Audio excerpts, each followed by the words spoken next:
Hey, this is Tracy Lewis with Stuff and Things, and today is episode 18 of Winter is Coming Wednesday. I have another beautiful card to share with you.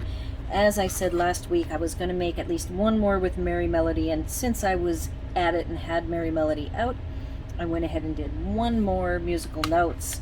This one, instead of Very Vanilla, is in Whisper White.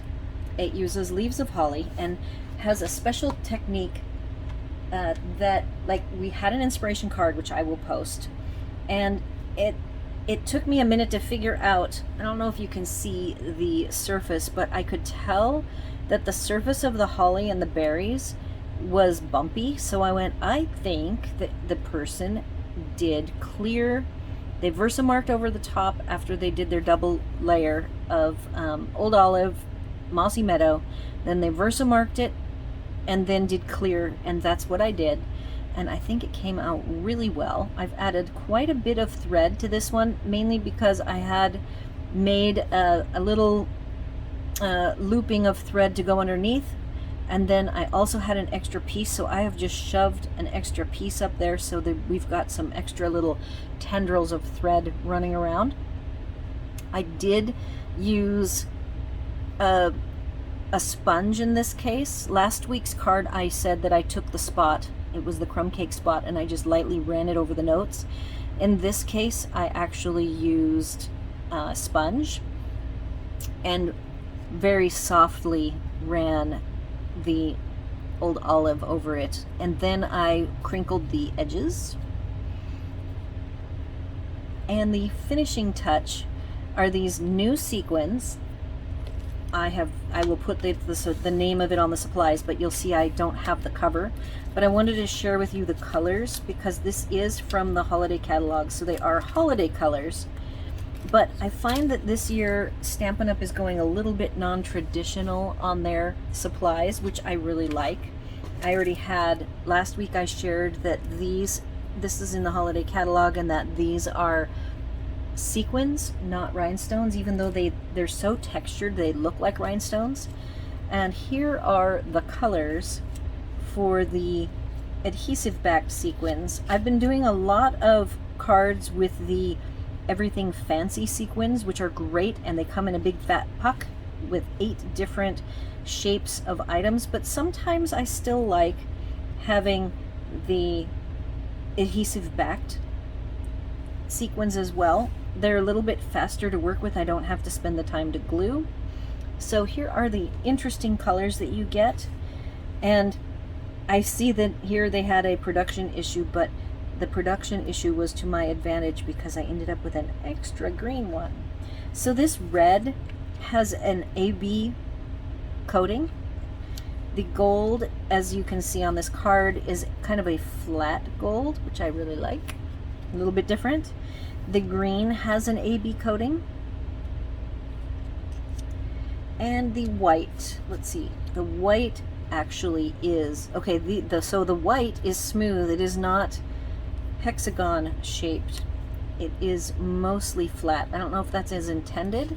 It looks like it may have been stamped just faintly with the shape of sequin and then has the AB texture on it. So I just wanted to share these specifically because they are so unique compared to traditional sequins that you see.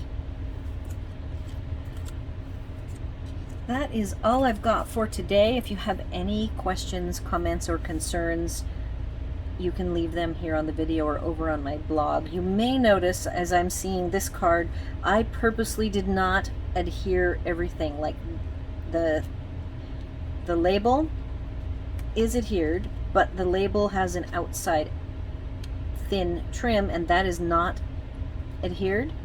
And this card is only adhered, I think I did more of a diagonal adhesive. I even tore this bottom edge, roughed around the edges, so it has a very fluffy appearance. Even though I only have one layer of dimensionals, it appears fluffier than that. So hopefully I'll be able to get it in an envelope and not have to worry about it being too thick. It just has the appearance of being thick. So remember, you can always use those tricks to your advantage. Anyhow, be sure to like, share, and subscribe, and thanks for watching. Before I leave you today, I wanted to point one thing out about the Merry Melody embossing folder. You'll see I put a little note here that says upside down, and what that means is these little notations, musical notations, treble clef and bass clef, are literally upside down. So what I mean by that is, if you rotate, this is the correct left to right way you read musical sheets.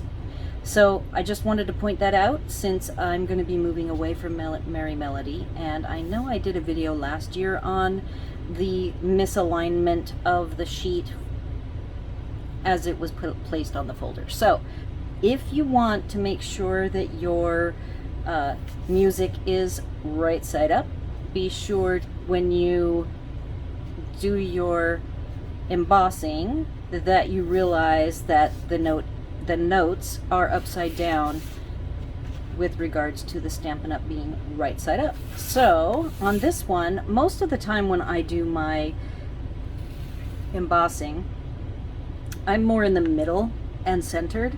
So you'll see on mine that I have the pound sign here. These are sharps actually.